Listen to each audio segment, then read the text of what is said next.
20માં જિલ્લા તાલુકા પંચાયતની ચૂંટણી આવી ત્યારે પાછું જતો રહ્યો.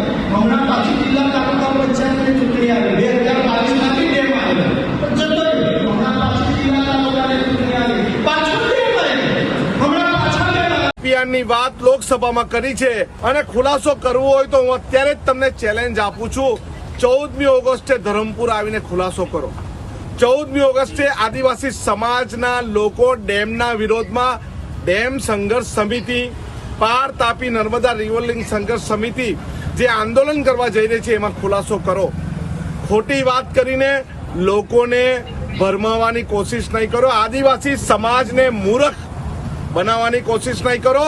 અમે આ વખતે આર પારની લડાઈ અમે એમને આહવાન કરીએ છીએ કે જે તમે ડીપીઆર જાહેર કર્યો છે એના બાબતે ચોખવટ કરે, નહીં તો આનાથી ડબલ સંખ્યામાં શક્તિ પ્રદર્શન કરીશું અને પાર તાપી રિવરલિંક યોજનાનો વિરોધ કરીશું. જો સરકાર સાંજમાં આટલી બાબતમાં ન સમજે તો 14/8/2025ના દિવસે વાંસદા ચીખલીના ધારાસભ્ય અનંત પટેલ સાહેબે જે એલાન કર્યું છે પાર તાપી રિવરલિંક યોજનાની સમિતિ અને તમામ લોકો સાથે ભેગા થઈને 50,000થી વધારે જનમેદની સાથે પાર તાપી રિવરલિંક યોજનાનો વિરોધ કરીશું.